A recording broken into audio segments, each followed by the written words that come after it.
All right, today we're going to dive into a pretty radical idea about what it takes to achieve success.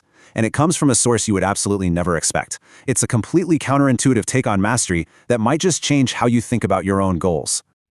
So the source we're looking at, it doesn't ease you in. It just throws you right in the deep end with a statement that's designed to do one thing: completely challenge your assumptions right from the start. I mean, wow. A jarring quote, right? The source, Ritu Ki Diary, is basically saying we should be learning from courtesans, not looking down on them. And you're probably thinking, what on earth could we possibly learn from that?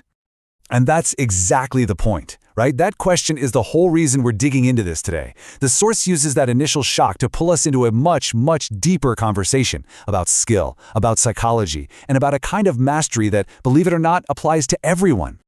Okay, so this is where things take a really interesting turn. The source makes a pivot here. It starts reframing the whole discussion, moving it away from morality and focusing instead on a very specific and very highly valued form of art. The point here, and it's a big one, isn't about the job itself. It's about the absolute mastery of a craft. The source brings in the Hindi word kala, which means art or skill, to get us to focus on an expertise in human connection, in psychology. And to make this crystal clear, the source gives us a pretty jaw-dropping example. It talks about a high-end courtesan named Laura Jade, who charges over 2.5 lakh rupees. That's more than $3,000 for just one night. So what are people paying for? Well, the source is super clear about this. It is not what you might think. It's for her company. People pay that much money just to talk to her, to listen to her stories, to connect with her on a much deeper level. So get this. The real takeaway here is that this incredible value, all that money, is being placed on a personality that's been carefully built, an ability to make someone feel totally seen, heard, and understood. It's a true expertise in the art of human connection.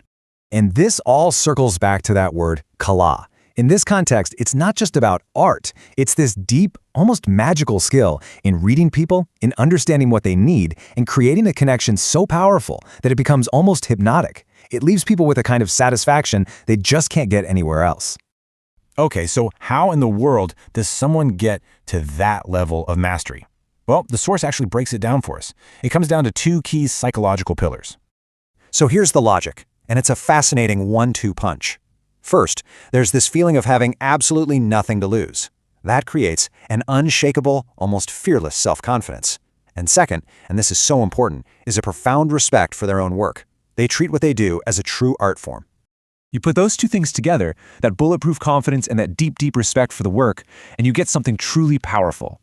This combination leads to absolute mastery, this ability to perform with such skill and dedication that it becomes just captivating.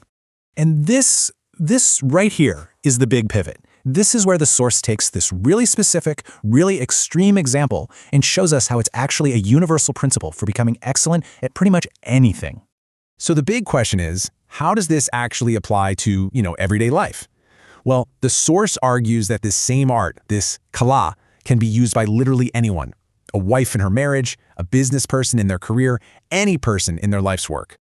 So what does that look like in practice? How do you apply this? Well, the lesson is pretty straightforward. It's about bringing that same level of dedication to whatever it is you do. Give it 100% of your focus. Treat it with the highest respect. A business person who does this, who truly masters their craft, will have clients lining up at their door.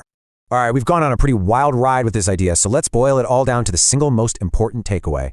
Here's the bottom line, the real heart of the message. That whole controversial metaphor, it was just a way to get our attention. The real lesson is universal.